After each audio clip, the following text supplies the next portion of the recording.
Hello everyone, welcome to my channel let's learn literature.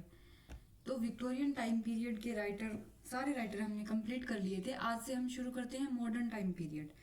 तो modern time period कब शुरू हुआ था? जब क्वीन विक्टोरिया की डेथ हो गई थी, उसी के साथ मॉडर्न टाइम पीरियड की शुरुआत को माना जाता है।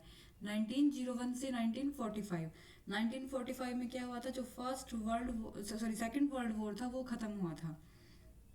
तो 1901 से 1945 तक तो मॉडर्न टाइम पीरियड में बहुत सारे हिस्टोरिकल इंसिडेंट्स हुए थे। जैसे वर्ल्ड वॉर फर्स्ट और सेकंड दोनों इसी टाइम पीरियड में हुए थे। तो ये बहुत इंपॉर्टेंट टाइम पीरियड माना जाता है लिटरेचर के लिए भी और वैसे भी। The period show an abrupt break away from the old ways of interacting with the world. तो जो पुराना विक्टोरियन टाइम पीरियड का जो वे था दुनिया को देखने का, उससे इंटरेक्ट करने का, वो बिल्कुल चेंज हो गया था। पहले वाले पीरियड में क्या था कि एक्सपेरिमेंटेशन और इंडिविजुअलिज्म को अच्छा नहीं माना जाता था, डिस्करेज किया जाता था। लेकिन जो मॉडर्न टाइम पीरियड है उसमें एक्सपेरिमेंटेशन और इंडिविजुअलिज्म को इस पे मतलब काफी फोकस किया गया, जो विक्टोरियन टाइम पीरियड में डिस्करेज किया गया था। दीज थिंग्स बिकेम विर्च्यू, मतलब इंडिविजुअलिज्म और एक्सपेरिमेंटेशन है वो मॉडर्न टाइम पीरियड में विर्च्यूज बन गई थी। There were many cultural shocks with the beginning of the modernism. The glow of the modern age were the World War First and Second. तो ये जो वर्ल्ड वॉर फर्स्ट और सेकंड था जिसने पूरे वर्ल्ड को चेंज कर दिया था, ये इसी टाइम पीरियड में हुआ था।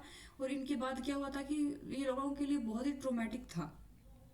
एक तरह से इतना बड़ा ट्रॉमा था कि पूरी अनसर्टेनिटी फैल गई थी। उनको लग ही नहीं रहा था कि दुनिया में क्या हो रहा है।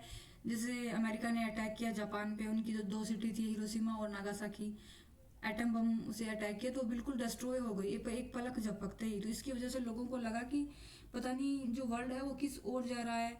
इतनी अनसर्टेनिटी है कि पता ही नहीं अगले पल क्या हो जाए। तो ये सब चीज़ें उस टाइम की लिटरेचर में भी देखने को मिलती हैं। तो जो मॉडर्न टाइम पीरियड है उसमें जो किंग थे वो कौन कौन थे? एक तो था एडवर्डियन किंग। तो इसी को एडवर्डियन पीरियड भी माना जाता है 1901 से 1910 तक। एडवर्ड सेवंथ थे इसमें, किंग एडवर्ड सेवंथ। और उसके बाद जॉर्जियन पीरियड माना जाता है। जॉर्जियन पीरियड में कौन थे? 1911 से 1936 में। तो जॉर्जियन पीरियड में किंग जॉर्ज थे, किंग जॉर्ज फिफ्थ थे। और ये जैसे ब्रिटेन की कॉलोनी था इंडिया इस टाइम पीरियड में, तो एक दिल्ली दरबार लगा था दिल्ली में। तो किंग जॉर्ज थे वो, उन्होंने दिल्ली दरबार लगाया था दिल्ली में। ये दिल्ली आए थे और जो भी उस टाइम छोटी छोटी सल्तनत थी इंडिया में, जैसे राजपूताना थी या कोई बहादुर शाह जफर की दिल्ली में थी, तो सारे किंग आए थे और इनके आगे सिर झुकाया था। मतलब एक तरह से ये शो ऑफ करना कि आप हमारे सबके किंग हो। The important fact with influenced the literature of this period are, अच्छा कुछ और भी होते हैं। जैसे हिटलर थे जर्मनी के चांसलर, वो 1933 में आए थे, वो भी इसी टाइम पीरियड में आया था। इंडिया में जो सिविल डिसओबीडियंस मूवमेंट था, मतलब सविनय अवज्ञा आंदोलन, जो 1922 में आया था, तो वो भी इसी टाइम पीरियड में था।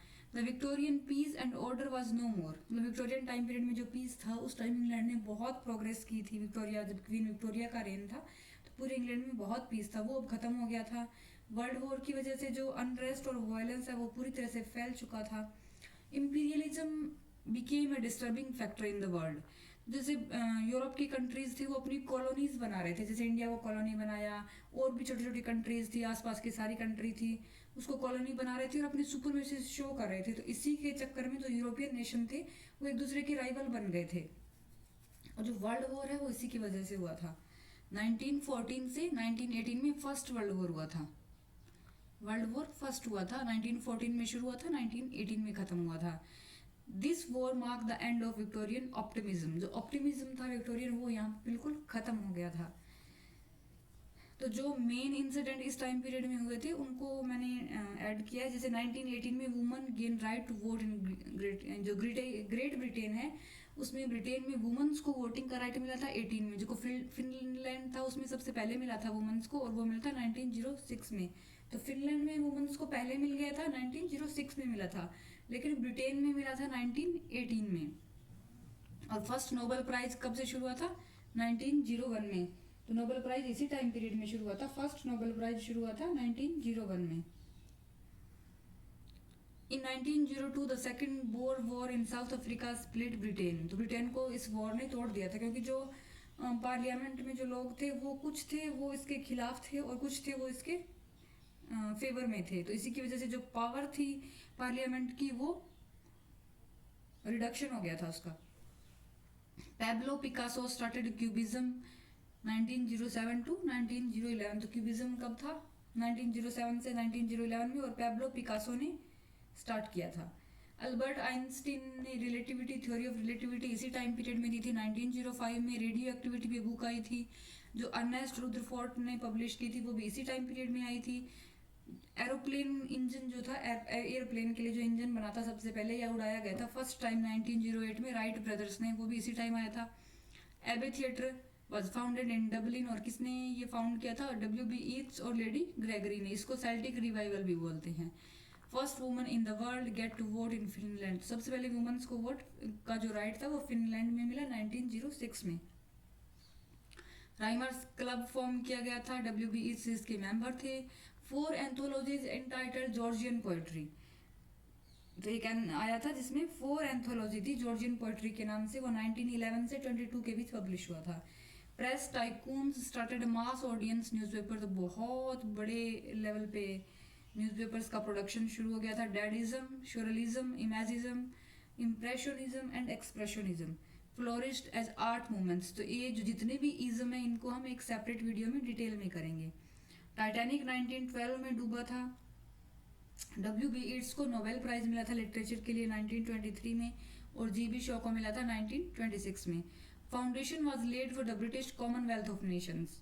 Irish demand for independence became stronger. World war second broke out in 1939 में, और कब तक चला था 45 तक चला था, तो इसी टाइम जो वर्ल्ड वॉर सेकेंड है वो भी शुरू हो गया था जो 45 तक चला था। और यहाँ पे मॉडर्न टाइम पीरियड कुछ लोग 50 भी बोलते हैं, मॉडर्न टाइम पीरियड खत्म हो गया था, पोस्ट मॉडर्न शुरू हो गया था। इसमें एक और था एवेंट गार्डे। एवेंट गार्डे एक तरह से मॉडर्न टाइम पीरियड का हॉलमार्क बन गया था, मतलब न्यू और एक्सपेरिमेंटल आइडियाज। एवेंट गार्डे का मतलब क्या होता है कि कुछ नया हो, समथिंग न्यू एंड एक्सपेरिमेंटल, जो पुराने टाइम पीरियड से चलता आ रहा हो वो नहीं हो, नया हो। Key points are to remember about modern time period. Advancement of the social science and natural science in the latter half of the 19th century and early decades of the 20th century. Social science थी और natural science थी, इसने बहुत progress की थी इस time period में। Gains in material wealth was the rapid development and industrialisation, the difference between aristocrats and clergy increased more. जो डेवलपमेंट हुआ था, इंडस्ट्री का डेवलपमेंट होता, उसकी वजह से बहुत डिफरेंस आ गया था, एरिस्टोक्रेट्स थे उनमें और जो क्लर्जी था उनमें। Things that were considered as beautiful and honourable during Victorian age was considered as ugly by the writers of modern period. तो जो चीज़ें जैसे विक्टोरियन टाइम पीरियड में फैमिली को इम्पोर्टेंस दी जाती थी, तो वो चीज़ें मॉडर्न टाइम पीरियड में उनको सही नहीं माना जाता था, उनको डिस्करेज किया जाता था। इंडिविजुअल पे फोकस आ गया था इस टाइम पीरियड में, एक्सपेरिमेंट पे फोकस आ गया था। जो भी ट्रेडिशनल चलता आ रहा है उसको वो फॉलो नहीं करते थे। एक्सपेरिमेंट, न्यू एक्सपेरिमेंट करने में, क्वेश्चंस करने में लोग ज़्यादा बिलीव करते थे। Sense of questioning was absent in the mind of the people from the Victorian age. तो विक्टोरियन एज में क्या था कि जैसे कोई भी पावर, जो लोग पावर में है वो, या जो चर्च में जो रूल कर रहे हैं अथॉरिटी है, उनसे वो क्वेश्चन नहीं करते थे। जो रूल्स उन्होंने बना दिए, जो लॉ उन्होंने सेट कर दिया, उसी को वो फॉलो करते थे विदाउट क्वेश्चनिंग देम। लेकिन जो मॉडर्न टाइम पीरियड के लोग थे वो, उनमें क्रिटिकल थिंकिंग डेवलप हो गई थी, वो क्वेश्चंस रेज करते थे, जो भी डिसीजन था उसके अगेंस्ट वो अपनी बात रखते थे। जो सुप्रीम अथॉरिटी है वो, writer of modern age refuted the idea and belief of previous era. तो जो पहले के राइटर के आइडिया थे विक्टोरियन टाइम पीरियड के, उसको वो, उस पर वो बिलीव नहीं करते थे, उनको सही नहीं मानते थे। इवन अगर उस टाइम पीरियड में, मॉडर्न टाइम पीरियड में अगर किसी राइटर ने विक्टोरियन टाइम पीरियड में जो चल रहा था उस पर कुछ लिखा हो, तो वो उसको लिटरेचर का पीस ही नहीं मानते थे। G.B. Shaw attacked the old superstition, religious belief as well as the superstition of science. He was the one who pioneered the interrogative habits in the mid of modern people. Shaw openly challenged the voice of those who were ruling the country and the religion authority. He provoked the people to come up with question over the morality and religion. तो इस time period में लोग questions करने लग गए थे authority से। Declination of sentiments and values. Modern world people were more into independence. जो मॉडर्न पीपल थे वो क्या करते थे, उनको उनकी फ्रीडम ज़्यादा पसंद थी, इंडिपेंडेंस ज़्यादा पसंद थी, वो नहीं चाहते थे कि जो पेरेंटल कंट्रोल है वो उन पे रहे। और विक्टोरियन टाइम पीरियड में क्या था, वो लोग फैमिली को मेंटेन करने में, जो होम लाइफ है, जो फैमिली है, उसको ज़्यादा वैल्यू देते थे rather than personal. Moreover, the feeling of love was getting limited to sex in modern times. Love had become less of a romance, more like a greed. Such things portray the decline in the values, emotions, and feelings in the people of modern period. Literary work also portray the similar lifestyle. तो जो society में हो रहा है literature है वो उसी को पोर्ट्रे करेगा. If writers try to write on the theme of Victorian age, then it would be no longer a striking piece of literature. Therefore, you will find the literature of modern period having less zeal for love, natural beauty, and the sentiments. Modern writers come up with fresh points of view, suiting the conventional audience. तो जो पुराने topic थे emotion के, sentiments के, natural beauty के, love के, वो एक तरह से गायब ही हो गए थे. Age of machinery. There is no doubt that machinery has dominated the modern people's life. Modern period is also known as the age of machinery. People had become too materialistic, brought by the machinery.